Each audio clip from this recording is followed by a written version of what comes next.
Dan Assalamualaikum dan salam kripto.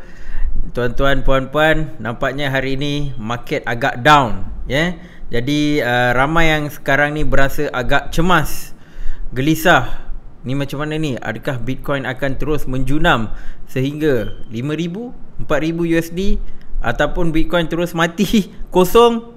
Ya, jadi sekarang ini adalah tempoh di mana ramai yang akan cakap Bitcoin akan jatuh dan sebagainya. Benda tu normal. Sebab apa? Sebab faktanya adalah carta, kalau kita tengok carta, harga Bitcoin sedang jatuh. Jadi sekarang ni kita nak tengok, kita nak buat analisis dalam video ni bagaimana keadaan Bitcoin punya market, sejauh mana dia akan jatuh, adakah akan berlaku reversal atau adakah dia akan menjunam sampai bila-bila, ya. Dan sebenarnya lagi satu topik yang saya nak bawa ni adalah di mana saya letak tajuk video ni adalah bagaimana untuk kita tidak melakukan kesilapan dalam melakukan pelaburan cryptocurrency, ya. Jadi sebelum ni saya pernah cerita jangan terpedaya dengan scam macam Action Node, Lavida Coin dan few other cryptocurrency punya scam.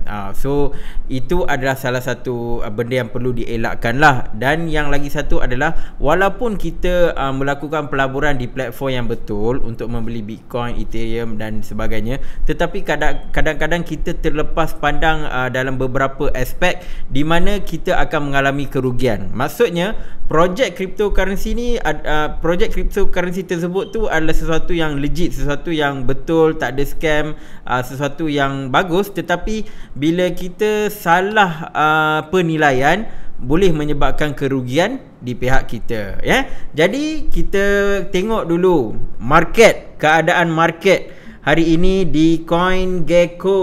Okey, untuk pengetahuan tuan-tuan puan-puan, sebenarnya market cap dalam beberapa hari lepas ni sudah pun mencencah 1 trilion. Namun disebabkan kejatuhan Bitcoin dan juga disusuli oleh Ethereum dan coin-coin yang lain, jadi dia jadi 971 bilion, ya. Itu on the market cap. Okey, sekarang ni kita tengok, okey, Bitcoin dalam masa 24 jam lepas jatuh 10.7%, Ethereum 14.6%, Tether stablecoin, XRP 13.5%, ya. Merah-merah belaka. Semua yang top 10, yang duduk dekat top 10 ni merah-merah belaka lah, semua tengah jatuh, EOS pun jatuh sebab dia punya CTO dia letak jawatan dekat Block 1 dan Larima letak jawatan, ya. So macam-macam lah. Sekarang kita tengok siapakah yang mencatatkan keuntungan. Okey, Horizon. Horizon. So Horizon ni tuan-tuan, antara sebab mungkin dia naik sebab dia ada buat sedikit pertukaran dekat dia punya projek dan dia menggunakan tagline interoperability, ya. Kalau tuan-tuan ingat video saya yang lepas, saya ada cerita tentang 5 altcoin dan antara trend yang kalau altcoin nak guna adalah dia akan tiru Polkadot, iaitu interoperability. Jadi Horizon dia gunakan tagline tu. So alhamdulillah lah dia dapat kenaikan. Walaupun Bitcoin jatuh tapi dia still boleh naik. So kadang-kadang certain coin ni dia boleh naik walaupun Bitcoin tengah jatuh. Tengok ni Zcash, ni privacy coin, Neo. So Zcash, Neo ni adalah otai dulu pada tahun 2017 tu. Diorang ni antara altcoin otai lah kan. So sekarang ni diorang buat comeback balik. Macam biasalah, large cap punya coin dia akan naik juga. So tapi tak banyak lah, tak banyak yang naik. Kebanyakannya memang jatuh, kebanyakannya jatuh. Okey, sekarang ni kita beralih ke carta Bitcoin. Carta Bitcoin ni yang kita tunggu-tunggu sekarang ni kan. Allahu Akbar, apa jadi ni? Apa ni? Okey, kita tengok daily chart. Merah, merah dan merah. Makin lama makin gemuk. Jadi ramai sekarang ni tengah panik. Sebab apa? Kalau ingat video saya yang lepas, saya letaklah link dekat atas ni. Mungkin tuan-tuan boleh klik dan tengok dan pergi terus kepada, saya letak timestamp kan dalam video saya yang sekarang ni. terus pergi dekat video saya yang lepas, klik analisis technical Bitcoin, ya, dia akan terus bawa pergi sana. Saya faham video saya ni agak panjang. Saya dah cerita dah dalam video saya yang lepas, memang kalau Bitcoin berada di kedudukan 40,000 dan ke atas, dia adalah satu keadaan yang gayat, maksudnya anytime dia boleh jatuh, dan itulah yang berlaku.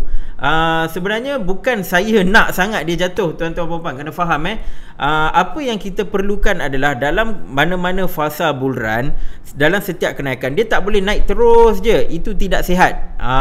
Itu tidak sihat. Dia kena ada kenaikan dan kena ada sedikit pembetulan. Orang kata ada yang kata kejatuhan, tapi saya guna pembetulan. Pembetulan maksudnya apa? Penurunan sebanyak contoh 20%, 10%, 30%. Itu adalah antara penurunan pembetulan.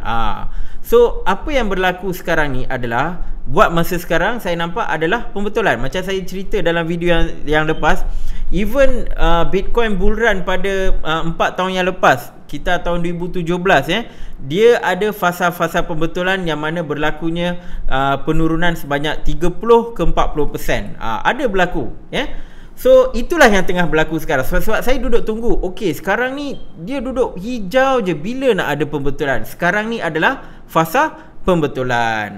Jadi mana yang tengah pegang Bitcoin, mana yang tengah beli dekat sini, jangan panik. Jangan panik, sebab buat masa sekarang ini adalah fasa pembetulan. Sebab tu saya kata video yang lepas, 40,000 ni adalah satu posisi yang agak bahaya. Tapi kalau ada yang dah terbeli, jangan panik, ini adalah fasa pembetulan. Tapi kalau tuan-tuan rasa nak jual apa semua, saya tak boleh nak halang lah. Cuma apa yang saya nak bagi tahu sekarang ni pembetulan. So kita tengok berapa banyak penurunan yang berlaku ni on the daily chart. Kita tengok mana ni price range. Okay, dia last dia pergi sampai berapa ni, 42,000 kan, 42,000. So sekarang dia paling bawah dia pergi berapa ni, 32,000. Penurunan sebanyak 23%, tuan-tuan puan-puan. Penurunan sebanyak 23%. Okay, so kalau ikut saya nak 30%. 30% dia dekat mana, tuan-tuan? Okey, kita buat balik 30%. Bagi saya 30 ke 40% tu dah consider cantik lah untuk dia buat lagi satu reversal nak naik atas kan. So tengok mana 30%, 23. Okey, nampak tuan-tuan puan-puan line kuning yang saya letak ni? Saya tak padam-padam lagi line ni. Ada juga kegunaan dia. So dia di sekitar 29,000 dalam 30 ke 28,000 lah, dalam 30% lah, So ini 30% ni kalau ada kalau nampak ada support dekat bahagian ni, then mungkin indikator. Support ni macam mana, tuan-tuan? Support ni yang ni lah. Kita nak tengok trend yang macam ni. Macam ni. Kena ada indikator support. Support dekat bahagian ni. So kita nampak, okay, mungkin dia boleh buat reversal. So sekarang ni tak ada support lagi. Setakat ni dia tengah turun, tak ada support. So ini 30%. Kalau 40%, kita tengok lagi. Sorry, silap. Kita tengok lagi. Okay, kita tarik lagi. Kita nak 40%. Harga dia dalam 24,000. Kalau 40%, tuan-tuan, dalam 24, okey lah, ambil lah 25,000, 25,000. Kalau dia jatuh lagi bawah, contoh mungkin dia akan pergi yang line kuning dekat bawah ni. Then kalau dia pergi 20,000, then mungkin kita kena hati-hati. Mungkin fasa bull run ni dah tamat, kena tunggu fasa bull run yang seterusnya. So ini antara kalau zoom, okay, saya buka on a 4 hour chart. Kita tengok carta dalam 4 jam ni. Okay, so ini adalah beberapa yang line merah, ada line kuning ni, semua ni sebenarnya saya letakkan indikator di mana kebarangkalian untuk dia mencapai support. Sebab sekarang ni kita dah nampak sekitar harga 42,000 ni adalah resistant. Maksudnya 40,000 lah resistant. Dia pergi je 40,000, dia jatuh. Dia pergi je 40,000, dia jatuh, dan dia dah terus jatuh dah. Jatuh. Sekarang dia dekat harga sekarang 35,000. Tapi beberapa jam tadi dia pergi sampai 32,000. Lepas tu bull datang dan menyelamatkan keadaan. So dia dekat sini lah. So first line of support saya letak sekitar harga 36,000. Nampaknya dia tak dapat nak support, dia pergi bawah lagi. Dan lepas tu ini adalah antara support jugalah. Sekarang ni pun sebenarnya dia berada di support juga. Saya tak lukis, mungkin saya boleh lukis satu. Ni satu trend line yang saya terlepas pandang, tapi nampak agak-agak menarik. Sekitar sinilah. Okey, kuning, merah. Okey. So ini antara support di mana mungkin akan berlaku reversal dalam masa terdekat, tapi saya tak berapa nak gemar kalau dia berlaku reversal, sebab kalau boleh saya nak seperti yang lepas, at least 30%. Tak nak lebih daripada 30%. 30 atau 40 lah, tak nak lebih daripada tu. So saya punya tempat paling saya suka adalah kalau sekitar zone ni, dalam 30 ke 28,000. Cantik, perfect. Kalau dia buat reversal time tu, orang baru nak masuk beli, memang cantik. Memang boleh buat untung lepas tu. So ini antara stages yang saya letak sekarang ni dekat sini. Mungkin kalau dia boleh bertahan, alhamdulillah, dia pergi mendatar lepas tu naik atas. Ataupun mungkin juga dia akan mendatar dan dia pergi bawah. Ada possibility. So kena tengok candlestick tu jugalah kan. So dia akan pergi ke bawah. Tetapi tempat paling saya seronok kalau dia pergi adalah dekat sekitar 30 ke 28,000. 30 ke 28,000. Lepas tu kalau saya boleh buat entry dekat sana. Lepas tu dia boleh buat satu lagi pusingan ke atas. Pusingan ke atas mungkin dia boleh pecahkan 40,000, pergi 50,000, 60,000 dan sebagainya. So buat masa sekarang, trend sekarang ni masih bullish. Sebab apa saya cakap macam tu? Kita kena tengok dalam kerangka yang lebih besar. Ayat siapa ni? Okey, kerangka yang lebih besar. Sekarang ni memang ni nampak macam tengah turun. Kalau ikut secara harian, carta harian nampak turun. Dan kita kena tengok esok macam mana. Adakah dia akan pergi sampai sini? Okey. Dan lagi satu yang carta yang kita kena tengok, kita zoom lagi weekly. By weekly kalau tengok, sebab saya pun duduk risau manalah merah kan. So ni tak nampak, sekarang baru nampak satu. So mungkin sekarang ni merah, lepas tu dia boleh naik balik dalam minggu depan, ataupun mungkin dia ambil masa lagi 2 minggu, kita tak tahu. Tapi benda ni bagus buat masa sekarang. Dan kita kena tengok juga okey, ada lagi 6 hari. 6 hari untuk carta ini membuatkan satu carta pula, candlestick ni untuk buat satu kesimpulan. So kalau saya besarkan sikit. Okey. So sekarang ni merah ni lagi kecil daripada hijau ni. Okey, baguslah. Hopefully dia tak adalah turun. Okey, kalau dia turun ke 28 ni, okey, dia mungkin akan merah. Merah sampai sini kan. Lepas tu dia boleh buat satu lagi pusingan ke atas. Hopefully dia tak adalah turun sampai ke sini. So even tengok dari sudut weekly pun okey lah, minggu ni baru start, ada 6 hari lagi. Benda ni dalam masa 6 hari pun mungkin boleh berubah. Kita tak tahu, mungkin boleh berubah jadi hijau, ataupun mungkin boleh berubah macam bentuk T merah kecil ni. Mungkin boleh. So buat masa sekarang ni on the short term, saya nampak dan saya berharap mungkin dia buat dalam 28-30,000, lepas tu pergi naik balik atas. Very good lah. Memang cantik lah kalau ada yang nak buat kemasukan time tu. So buat masa sekarang ni, ada yang kata beli. Sabar.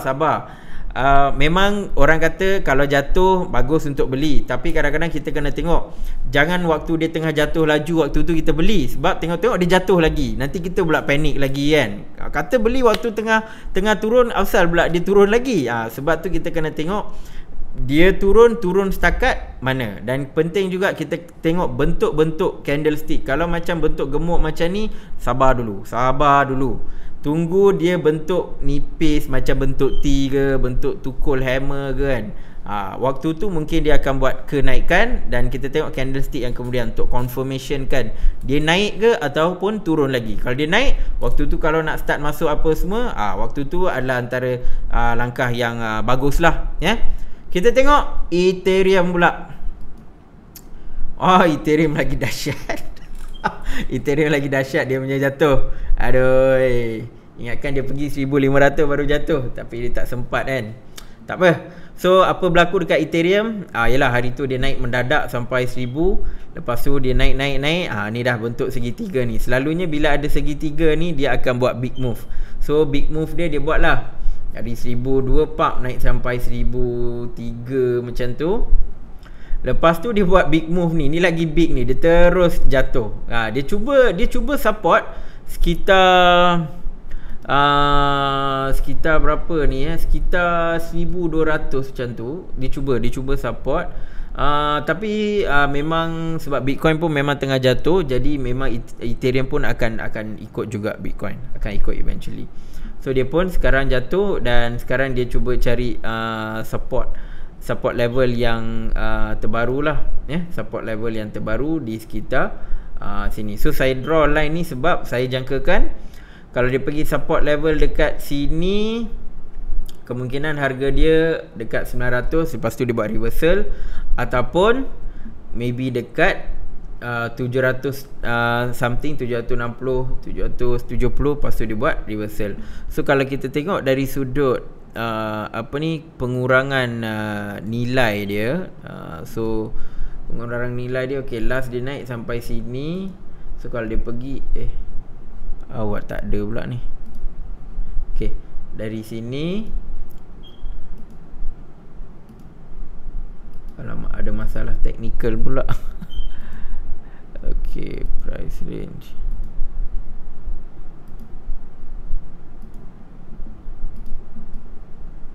Okay, ada masalah teknikal ni. Okay. Dah okay balik dah. Okay, so let's say, okay, kita start dari sini. Buat masa sekarang ni dia pergi bawah pun okay, 25% lah. 25% hilang dia punya nilai dia. So dia down 25%. So kalau 30% nampak tak? So yalah, lebih kurang dekat line yang saya lukis ni, 30%. So nilai 940, okay lah, lebih kurang 950 ke 930 tu antara turning point yang bagus lah. Dia turun, lepas tu dia buat kenaikan, dan sedap sikit lah kan. Ataupun kalau dia nak turun lagi, okay lah. Kalau nak 40% dekat sini saya tulis 42%, mungkin dia boleh jadi 42% sebab nampak support line dekat sana. Tapi kalau 40% maybe somewhere harga dalam 800 lah, dalam 800 untuk dia buat kenaikan. So hopefully dia tak turun sampai 700, 600 lebih ataupun sampai 700. Hopefully dalam 700 lebih ke atau dekat 800 dia boleh buat satu pusingan U-turn untuk naik balik. So itu on the Ethereum, So saya harap tuan-tuan puan-puan dapat penjelasan tentang penurunan yang berlaku dalam tempoh beberapa hari ni, dalam tempoh 2 hari kot, dalam tempoh 2 hari ni. So kita tengok dalam minggu ni macam mana keadaan dia. Adakah dia akan terus turun ataupun dia buat kenaikan. Tetapi apa yang saya nampak, kalau turun 30% tu sihat, 30 ke 40% tu sihat, kalau 10-20% pun okey juga. Cuma saya nampak dari trend yang lepas dia banyak 30%, lepas tu dia naik lagi power. So itu yang saya nak bagi tahu on the chart untuk technical analysis Bitcoin dan juga Ethereum lah. So siapa yang dah terbeli apa ke, jangan panik. Tunggu tengok keadaan market ni macam mana. Kalau setakat dia tak sampai pun rugi 30%, dia baru 25%. Tapi kalau ada yang nak jual, ada yang takut, dan tak boleh buat apalah kan, mungkin akan mengalami kerugian lah. So terpulang pada tuan-tuan puan-puan, saya bukan financial advisor. Okay, so sekarang ni kita pergi dekat topik kita ni. Topik kita sekarang ni ada kaitan sedikit dengan apa yang berlaku di pasaran cryptocurrency. Sebab tu saya rasa sekarang ni adalah waktu yang sesuai untuk saya cerita, supaya tuan-tuan puan-puan mungkin ada yang baru beli Bitcoin, baru beli Ethereum, altcoin baru. Jadi mungkin tak tahu dalam keadaan sekarang ni nak buat apa. Tengah jatuh, nak jual ke, nak simpan ke, nak menangis ke, nak ketawa ke, ramai tak tahu. Tapi macam saya sekarang ni, bagi saya, kalau fasa tu fasa pembetulan, saya anggap fasa pembetulan. So kita relax je lah, tunggu dulu dia naik. Okey. So, apa kesilapan yang selalu kita tengok ni? Ada dalam saya tengok ada dalam 6 kesilapan lah.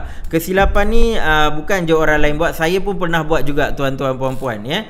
So benda ni bukan benda yang apa kita kata benda yang asing. Benda ni adalah sesuatu yang common. Sebab saya pun walaupun saya dah lebih kurang 4-5 tahun dalam cryptocurrency ni, tetapi pada waktu mula-mula pun saya pun pernah melakukan kesilapan. Tiada manusia yang perfect tuan-tuan ya. So antara kesilapan yang kita patut elakkan, yang nombor 1 adalah beli mahal jual murah, ataupun beli di posisi yang tinggi, di harga yang tinggi, dan jual di harga yang rendah. Ini banyak berlaku tuan-tuan Ini sebenarnya antara benda yang sangat common.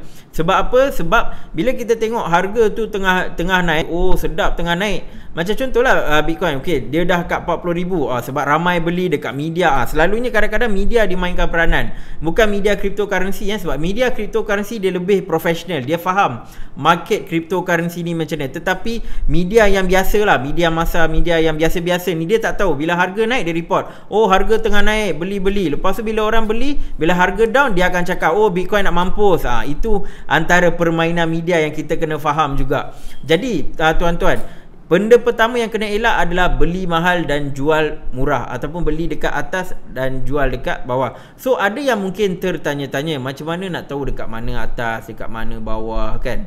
Okay, so contohlah saya bagi contoh. Kita ambil lah okay, ambil Ethereum lah. Ambil Ethereum. Okay, sorry, saya tak buka browser. Patut buka browser. Okay, kita tengok market Ethereum ni Ini hanya contoh. Okay, so kalau kita tengok, okay, saya buka carta 7 hari. Contoh, ada yang mungkin nak beli kan. So sentiasa ingat, kalau macam baru nak beginner baru nak invest, jangan contoh mungkin kita rasa okey, kita nak invest 1,000 untuk beli Ethereum.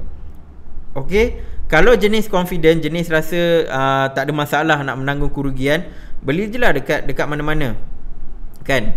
Tapi mungkin ada yang macam rasa sedikit takut, ataupun rasa tak tahu adakah beli dekat atas, beli dekat bawah. Mungkin boleh buat macam ni. Mungkin beli dekat level sini satu. Contoh dekat sini 1,000 kan. Let's say ada duit 1,000, pecahkan 4, 250. So beli 251. Pembelian pertama buat dekat harga 1,000. Pembelian kedua buatlah dekat harga contoh 1,200. Pembelian ketiga dekat harga 1,300. Pembelian keempat dekat harga 1,400. So nanti average-nya tuan-tuan boleh kira dah. Contoh 1,000, 1,100, 1,200. Contoh 1,100, 1,200, 1,300, 1,400. Average saya rasa mungkin dapat dalam 1,250 contoh. So maksudnya dia mengurangkan risiko membeli duit cryptocurrency ni dekat atas. Itu antara tujuan dia lah, sebab nak mengurangkan losses dia.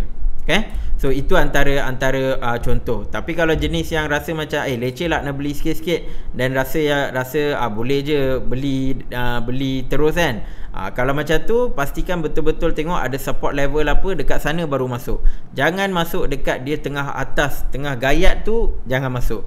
Selalu tengok support dan juga resistance Okey, itu kesilapan pertama yang perlu dielakkan lah. Kesilapan kedua adalah beli sebab harga koin murah. Ini memang common tuan-tuan. Saya dapat PM ke ada yang tanya, semua nampak Bitcoin ni 40,000 US sekarang dah jatuh dalam 35,000 USD. Mungkin aku kena cari koin harga dalam 1 USD, nanti dia boleh jadi macam 35,000 Bitcoin kan, USD kan. So sebenarnya kita antara kesilapannya adalah jangan tengok sebab harga koin itu murah, sebab dia sangat berbeza. Kita kena tengok market cap. Okay, so formula dia tuan-tuan formula dia adalah market cap equals to harga cryptocurrency darab dengan bilangan cryptocurrency. Ingat market cap sama dengan harga cryptocurrency darab dengan bilangan cryptocurrency. Kalau bilangan dia sedikit dan market cap dia besar, sudah tentu harga dia mahal. Tetapi kalau market cap dia kecil, bilangan dia besar, sudah tentu harga cryptocurrency itu adalah sangat rendah. Jadi kita tak boleh nak compare secara harga antara satu kripto dengan cryptocurrency yang lain. Apa yang kita kena faham, kita kena tengok 3 perkara ni: market cap, harga cryptocurrency dan juga bilangan coin, bilangan mata wang cryptocurrency itulah, ya. Contoh kita buka contoh. Okey, kejap for example, Ethereum ni sebab dia tak ada circulating supply, tak boleh nak buat contoh. Okey, kita tengok selalu orang compare Bitcoin dengan Litecoin. Saya ambil contoh Bitcoin dengan Litecoin. Bitcoin 35,000, Litecoin $145. So ada yang mungkin fikir beli Bitcoin ni, beli Litecoin, nanti Litecoin boleh jadi macam Bitcoin, harga macam Bitcoin, so dekat sini yang saya nak betulkan sedikit tanggapan sesetengah pihak. So kita buka Bitcoin, kita buka Bitcoin, kita tengok sama-sama. So ini adalah market cap dia, sekitar 664 bilion lah kan, 164 bilion. Dan ini adalah circulating supply dia. Total supply dia dalam 21 juta, tapi yang ada dalam circulation adalah sekitar 18 juta. Jadi yang ni bahagi dengan yang jadi market cap, saya highlight market cap bahagi dengan supply, circulating supply ni, maka akan mendapat nilai harga untuk satu Bitcoin, iaitu 35 USD, ya. So saya harap tuan-tuan jelas. Dan saya tunjuk pula Litecoin. Okey, Litecoin pula tengah buka ni. Okey, Litecoin nampak ni. Litecoin market cap dia kecil, bahagilah dengan circulating supply dia sebanyak 66 juta. So ini bahagi ni dapat ni. So nampak circulating supply untuk Litecoin ni dengan market cap ni. So ini bahagi ni, maka dapat yang ni. Jadi kalau Litecoin nak pecut Bitcoin dan sebagainya, market cap dia kena sangat-sangat besar, kena level yalah ratus bilion macam Bitcoin, baru boleh fikir nak pecut dia. Dan tak semudah itu, Dan saya juga nak tunjuk satu coin juga, nama dia Wifi. Okey. So ini tuan-tuan boleh banding dengan Bitcoin lah. Harga dia ni level-level harga Bitcoin sama, level-level 30,000. Tetapi beza dia, tengok market cap dia tak sampai 1 bilion, masih 940 bilion. Tetapi harga dia boleh jadi 31,000. Sebab apa? Circulating supply dia sangat rendah. Hanya ada 30,000 Wifi dalam pasaran. Jadi ini bahagi dengan ni, dapatlah harga yang ni. Jadi kita tak boleh tengok harga semata-mata, kena tengok market cap, harga dan juga circulating supply, iaitu bilangan duit cryptocurrency itulah. Okey. So itu kesilapan nombor 2 dah cover, harap-harap tuan-tuan puan-puan faham. Dan kesilapan ketiga adalah mencari koin sebab nak untung 100 kali ganda dengan cepat. Okey, just nak bagi tahu, mencatatkan keuntungan 100 kali ganda, 1000 kali ganda, 10 kali ganda dengan cepat tu possible. Tak ada siapa yang kata benda tu impossible. Dalam cryptocurrency pernah berlaku, Cuma nak bagi tahu, bukan semua pelaburan boleh menjanjikan keuntungan 100 kali ganda dengan cepat. Itu kena faham. Kadang-kadang untuk nak jumpa coin tu, coin ni kita panggil hidden gem. Jenis coin yang boleh buat 100 kali untung, 1000 kali untung ni kita panggil hidden gem. Nama pun hidden gem, maksudnya nak dapatkan hidden gem ni perlukan effort yang banyak. perlukan kajian yang banyak. Kadang-kadang duduk depan apa komputer berjam-jam untuk dapat tahu mana nak dapat hidden gem semua ni kan. Jadi dan kadang-kadang kita tengok ada coin yang baru letak, dia baru lancar, kita tengok tengah naik kan. Lepas tu bila beli pam dia dump. Dia turun habis KO. So ini antara benda yang kalau untuk orang yang dah lama dia mungkin tahu macam mana nak cari hidden gem ni. Tetapi kalau untuk orang baru, jangan cepat terpedaya. Kalau ada orang kata ini boleh buat untung 100 kali ganda, 1000 kali ganda, hari ni invest, esok kau dapat 100 kali ganda, jangan percaya. Kalau beginner, buat dengan selamat. Jangan tamak nak untung 100 kali ganda, tengok-tengok habis duit, hancur lebur. So antara teknik pun kadang-kadang kalau contoh yang jenis yang 100 kali ganda ni pun kadang-kadang jangan letak semua. Contoh kita tengok ada kalau nak gatal sangat kalau nak gatal sangat nak pergi coin yang ada kata hidden gem, janganlah letak duit yang banyak sangat. Contoh letaklah RM10. Contoh RM10. Kalau dia jadi 100 kali ganda pun dah berapa dah? Dah 1000. Kalau 10 kali ganda pun dah RM100 kan. Sebab apa?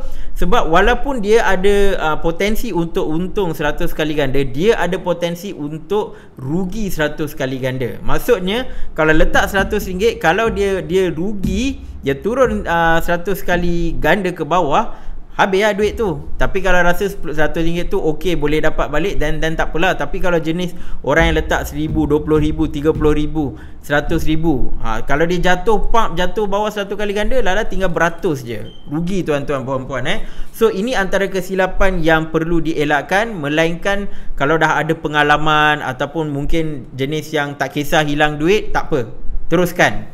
So saya nak tunjuk contoh. Ni contoh antara benda yang boleh berlaku adalah okey, apa nama coin ni? Allahu Akbar, tak ingat. Okey, ni antara contoh lah. Ni coin ni agak hype beberapa bulan yang lepas. Nama dia Seal Finance. Okey, contoh ni saya nak tunjuk. Okey, Seal Finance. Okey, tengok harga dia 46 sen. 46 sen. Dan sekarang dah mati dah. Kalau tuan-tuan puan-puan tengok, nampak ni dilancarkan. Ni dekat CoinGecko dia tulis 363, tapi sebab saya dah follow Seal Finance lama dah, awal-awal dia lancar beberapa sen je tuan-tuan. Seal Finance ni tak murah sangat. Jadi dari beberapa sen dia naik sampai 1200 tuan-tuan. Naik sampai 1200. Lepas tu tengoklah, turun dah nak mati dah. Tinggal dalam 50 sen macam tu, habis. Jadi kalau jenis yang, yelah, kadang-kadang benda ni yang naik 100 kali ganda, dia naik dengan cepat dan turun dengan cepat. Kalau tak follow, habis, rugi.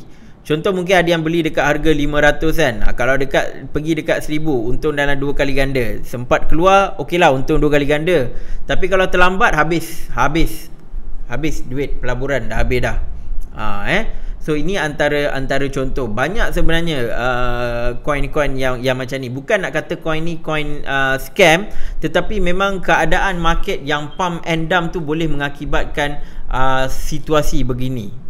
So ini antara contoh yang saya nak bagi tahu lah. Ini baru bulan Oktober baru keluar. Tak sampai 3 bulan dah nak mati dah kan. So banyak projek-projek kripto yang dilancarkan, dan bila dia buat pelancaran, ini perkara biasa. Dia akan naik, lepas tu dia akan turun-turun. Cuma beza, certain projek dia adalah projek yang kuat. Jadi bila dia lepas dia naik, dia akan turun, lepas tu dia boleh naik balik. Contoh macam Polkastarter. Ini antara contoh lah. Polkastarter ini antara projek yang masuk dalam ataupun dibina dekat ekosistem Polkadot. So mana-mana sekarang ni saya nampak trend, kalau buat atas Polkadot je memang naik. Okay, ini antara contoh. Dia mula-mula buat atas Polkadot, tapi apa berlaku? Okay, ni 36 sen. Sebenarnya waktu dilancarkan, harga dia sebelum masuk CoinGecko, dia dalam berbelas sen. Dia naik sampai sini, lepas tu dia jatuh. Dia pergi balik dekat 14 sen. Harga lebih kurang beli itulah kan. So lepas tu dia dapat buat kenaikan. Dia buat naik-naik. Tetapi kalau ada orang yang panik, dia nak keuntungan cepat, dia tengok ni dah untung ni boleh pergi RM1 ni, $1 ni, beli dekat sini. Contoh beli dekat sini, lepas tu pap jatuh, lepas tu terus panik, lepas tu macam nak naik lagi, lepas tu pap jatuh, lagi panik. So benda ni yang kita nak elakkan. So then kalau jenis tak sabar, bila dah panik dia jual dekat 25 sen, rugi lah kan. Tapi kalau dia tunggu, contoh coin ni antara coin yang memang boleh buat keuntungan hampir 10 kali ganda. Contoh kalau dia beli dekat sini, kalau dia pergi dekat sini hampir 10 kali ganda. Tapi dia ambil masa lah, dia ambil masa. Itu fakta dia yang kita kena faham. Kalau ada Mamat beli dekat sini kan, kalau dia sabar dia kena sabarlah, sabar, ni hampir break even. Lepas tu kalau dia sabar lagi, dia boleh buat untung kan. So ini antara projek. Kadang-kadang kita kena tengok juga fundamental projek cryptocurrency. Kalau projek tu tak ada fundamental, most likely pelaburan anda akan hilang bila dia jatuh. Kalau fundamental dia kuat, kalau dia jatuh, dia ada fasa yang dia boleh naik. So ini antara benda yang tuan-tuan puan-puan kena faham lah. So selalunya benda ni untuk mencari coin yang boleh buat untung 100 kali ganda dengan cepat, satu, kena rajin mengkaji, dan kedua, kena tahu bila nak keluar dengan cepat. Sebab dia buat untung cepat, dia boleh jatuh cepat. Kalau lambat keluar, tuan-tuan puan-puan akan rugi. Okay, next, kesilapan seterusnya adalah leverage. Okay, leverage ni mungkin tuan-tuan puan-puan pernah familiar dengan forex dan sebagainya. So dia leverage dekat Bitcoin ni, dia ada kelainan sikit. So itu mungkin boleh cerita dekat topik yang akan datang lah. Cuma apa yang saya nak bagi tahu ni adalah leverage ni bila kita letak betting against a price. Kalau harga tu tengah naik, contoh kita kata okay, harga ni tengah naik, jadi saya long. Jadi bila long, mungkin ada certain level yang tertentu letak leverage. Okay, kalau dia pergi dekat sana, okey lah, untung. Kalau dia tak pergi dekat harga yang kita letak tu, atau kita harapkan, dia tak pergi, dia turun bawah, maksudnya duit yang tuan-tuan ada akan semua lebur, liquidated. Ayat dia liquidated. Sebab apa? Sebab bila kita buka, contoh ini kita panggil margin trade, kena buka satu akaun yang khas. Dekat Binance pun ada, tapi ramai yang main dekat Bybit. Letak dekat sana, dan dia akan letak lah, dia akan long ke, dia akan short ke kan. So kalau harga sekarang ni tengah jatuh, mungkin ramai rasa dia akan jatuh lagi, so diorang akan short kan. Tapi kalau tiba-tiba dia naik, siapa yang letak shorting tu habis, liquidated. Kalau dia dapat, sebab dia leverage ni, dia akan letak keuntungan 10 kali ganda, 5 kali ganda, dia 50 kali ganda kan. So kalau dapat, okey lah, untung 5 kali ganda, 10 kali ganda kan. Kalau letak untuk 100 USD, okey, dapat. Kalau 10 kali ganda, 1000 USD untung. Tetapi kita perlu ingat, kadang-kadang market ni dia unpredictable. Kalau dia dia against kita punya price yang kita letak, dia berlawanan. Contoh kita ingat dia pergi atas, kita dah letak bila kita letak long, okey, dia pergi atas, tapi dia tak pergi atas, dia pergi bawah, habis lah duit, dia akan liquidated. Jadi tuan-tuan akan berhutang dengan exchange tu. Sebab tu bagi saya, leverage ni adalah sesuatu yang sangat bahaya. Memang boleh buat duit 10 kali ganda untung, 1 kali ganda untung, boleh buat, bukannya tak boleh, boleh. Tetapi risiko dia sangat tinggi. Sebab kalau kita letak reward 10 kali ganda, maksudnya risiko yang kita perlu tanggung adalah 10 kali ganda. Dan bila kita tak dapat harga yang kita nak dia pergi, maksudnya duit kita akan lebur. So kalau orang yang baru nak start trading, baru nak start beli Bitcoin dan Ethereum dan cryptocurrency ni, hati-hati, jangan terus main leverage. Jangan kita rasa okey dah beli ni, okey rasa nak try lah kan. Jangan. Melainkan kalau tuan-tuan puan-puan tak ada masalah hilang duit, terpulang lah kan. Tetapi untuk yang baru masuk, leverage ni sesuatu yang sangat bahaya. Kadang-kadang kita tengok dekat banyak YouTube channel yang lain yang kata dia buat leverage trading dapat untung banyak ni kan.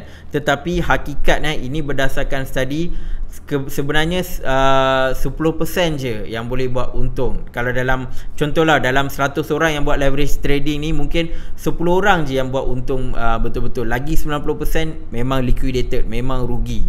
So ini terpulang pada tuan-tuan, puan-puan. Saya just bagi berdasarkan saya punya pemerhatian. So kalau nak buat trading biasa, buat spot pun cukup. Maksudnya kalau tuan-tuan puan-puan trade pakai 1000, pakai 1000 tu je lah. Maksudnya untung pun kalau contoh dia naik 10% dapat 1100. Memang untung dia RM100 je. Mungkin ada yang rasa duit tu rendah, RM100, tetapi risiko dia, tuan-tuan punya initial investment tu tak lebur lah. Dan bila nak keluar pun letaklah stop loss dekat range yang tertentu. So bila dah turun ni dan dia akan jual, dan tuan-tuan tak adalah rugi banyak. Tetapi kalau leverage, dia bukan rugi banyak, habis duit lebur. So ini antara benda yang bagi saya untuk yang beginner patut elakkanlah. Ni antara pelaburan yang memang sangat berbahaya kalau buat leverage. Okey. Seterusnya, pelbagaikan portfolio pelaburan, ataupun dalam bahasa Inggeris orang kata don't put all your egg in one basket. Sebab bila basket tu jatuh pecah semua telur kan. So pelbagaikan maksudnya, kalau kita tengok dari konteks cryptocurrency itu sendiri, mungkin tuan-tuan ada Bitcoin kan. So jangan just stick dengan Bitcoin, sebab dia ada banyak lagi projek-projek lain yang berpotensi. Contoh Ethereum, Polkadot ke, Chainlink ke kan. Ni antara yang saya suka lah, Chainlink, Cardano. Tengok berdasarkan kesesuaian atau preference tuan-tuan puan-puan. Mungkin ada yang suka coin macam insurance, dia beli Ensure, dia beli WNXM. Mungkin yang suka DeFi, mungkin ada yang suka macam coin-coin AI yang Oracle. So dia sebenarnya setiap cryptocurrency dia ada projek-projek dia ada projek dia yang khusus. So ikutlah preference ya. Tetapi kalau boleh pelbagaikan. Mungkin dalam portfolio tu mungkin tuan-tuan dah ada certain amount, boleh ada Bitcoin sikit, Ethereum sikit, mungkin 40% Bitcoin, 30% Ethereum, lagi 30% altcoin yang lain. Mix lah. So that ada yang untung, mungkin ada yang rugi, tetapi sekurang-kurangnya tuan-tuan puan-puan mengurangkan risiko kerugian ya. So sebab tu bagusnya ada pelbagaikan portfolio. Dan juga tak ada masalah nak pelbagaikan. Mungkin ada portfolio cryptocurrency, ada portfolio real estate, ada portfolio emas ya. So emas ni pun antara aset yang penting tuan-tuan. Jangan kadang-kadang apa antara langkah yang boleh buat, kalau contoh dapat profit dekat Bitcoin atau cryptocurrency, bolehlah simpan emas. Sebab bagi saya selain Bitcoin sebagai value holding, dan Bitcoin dia volatile dan dia juga mampu hold value, tetapi jangan lupa emas pun adalah antara aset yang boleh hold value. Berbanding dengan duit, emas lebih sesuai untuk hold value. Jadi boleh diversify stock ke kan, diversify, tak ada masalah. Dia tak adalah kita 100% dekat cryptocurrency. Cuma ikutlah, mungkin ada yang majority dekat cryptocurrency, dia ada investment lain. Tapi yang penting pelbagaikan portfolio, bukan je portfolio di dalam cryptocurrency, tetapi juga di portfolio di luar cryptocurrency ya. So harap puan-puan faham on the portfolio punya part lah. Dan yang terakhir, ini paling penting. Inilah bagi saya tips yang utama ya, yang utama. Beli lebih daripada yang tuan-tuan mampu. So maksudnya, kalau tuan-tuan mampu beli amount ni, jangan beli lebih daripada tu. Sebenarnya saya silap type. Patutnya jangan beli lebih, betul lah, beli lebih dari mampu. Ini kesilapan. Kesilapan beli lebih daripada yang mampu. Ramai yang membeli lebih daripada yang diorang mampu. Contoh, ada yang, yelah, waktu sekarang bila media duk cerita Bitcoin tengah naik apa semua, kita pun rasa, oh lemak, kena beli, FOMO kan. Jual rumah ke, jual emas ke, selalu dan jual macam-macam lah, semata-mata nak beli Bitcoin ataupun mungkin cryptocurrency dan sebagainya.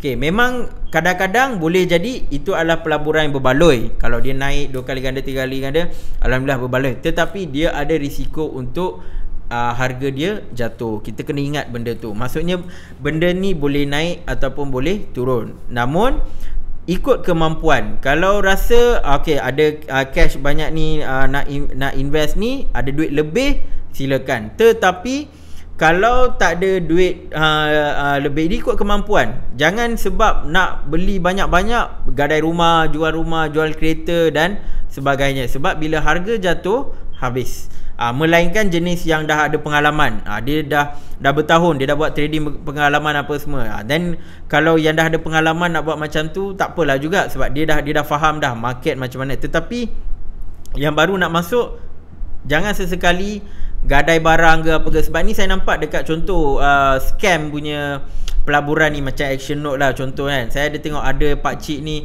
sampai dia gadai tanah dia, lepas tu adalah dalam beberapa puluh ribu dia invest dekat Action Note, hilang duit macam tu je. 30,000 tu adalah amount yang besar untuk orang-orang kampung, tuan-tuan puan-puan. So untuk cryptocurrency ni pun sama juga. Walaupun dia bukan scam, tetapi market boleh jatuh dan boleh naik. So mungkin dia boleh naik, mungkin tuan-tuan beli waktu harga tengah tinggi, dia jatuh dan dia boleh naik balik. Macam Bitcoin kan. Contoh kalau 2017 Disember 2017 harga tengah 19,000 USD. Mungkin ada yang jual tanah ke apa, beli kan. Lepas tu tengok harga jatuh sampai 3,000. So bila harga tu jatuh, emosi kita pun rasa macam alamak macam mana ni. Dan kadang-kadang ada yang terjual. Dia jual kan, dia tengok alamak Bitcoin dah 3,000 USD, dia jual je lah. Tetapi lepas tahun macam tu, tengok harga dah jadi sekarang 30,000 USD. Nampak tak? Jadi ni antara benda yang saya kata, beli ikut kemampuan. Jangan beli, melainkan kalau tuan-tuan rasa boleh tunggu. Contoh dah beli kan, ataupun rasa lepas ni nak tengok harga Bitcoin lepas 10 tahun. Contoh, ataupun tak apalah dia jatuh, boleh sabar. Kalau boleh sabar, tak apa. Tapi kalau tengok alamak tengah jatuh, lepas tu nak pakai duit, tengok dah guna untuk Bitcoin, tapi Bitcoin tengok sekarang tengah dekat harga bawah kan, better jangan. Sebab tu bagi saya ini paling penting, ikut kemampuan. Kalau tak mampu, jangan beli banyak, beli sikit ikut kemampuan. Janji kalau contoh rugi pun tak adalah affected sangat. Tapi kalau sampai gadai rumah ke, jual tanah ke, jual emas, gadai emas ni, maksudnya itu adalah beli lebih daripada yang mampu. So inilah antara poin-poin yang saya nak highlightkan. Kita sama-sama saling memperingati antara satu sama lain. Sebab semua kesalahan ni ramai yang pernah buat. Even orang yang buat yang tengah bagus buat investment dalam cryptocurrency dan sebagainya, pernah mengalami situasi-situasi ini. Even saya pun ada beberapa perkara yang saya pernah buat kesilapan. Tak ada orang yang perfect. Cuma saya nak share dengan tuan-tuan dan puan-puan supaya tuan-tuan dan puan-puan tidak mengulangi kesilapan yang saya pernah buat ataupun mana-mana orang dalam industri cryptocurrency ni pernah buat. So 6 perkara ni harap tuan-tuan puan-puan faham dan juga praktikkan. Biar lambat asal selamat. Biar lambat asal selamat. Jangan nak cepat, jangan nak banyak, lepas tu mengalami kerugian. Dan jangan lupa tuan-tuan share, like, komen dan juga subscribe. Dan tuan-tuan boleh komen, adakah tuan-tuan puan-puan pernah melakukan kesilapan ni, dan mungkin boleh share ada tak kesilapan-kesilapan lain yang orang pernah buat. Boleh komen dekat bawah channel ni. Sebab 6 benda ni adalah bagi saya adalah 6 perkara yang sangat common. Mungkin ada lagi kesilapan-kesilapan yang saya tak cover dalam video ni. Mungkin tuan-tuan puan-puan tahu, mungkin ada yang lebih experience. Boleh komen dekat bawah ni. Sebab apa? Supaya ramai yang nampak apa perkara-perkara yang mereka perlu elakkan dalam membuat pelaburan dalam cryptocurrency dan juga Bitcoin. So akhir kata daripada saya, Assalamualaikum warahmatullahi wabarakatuh. Kita jaga investment kita, jaga diri baik-baik. InsyaAllah kita akan jumpa di video yang akan datang. Assalamualaikum warahmatullahi wabarakatuh.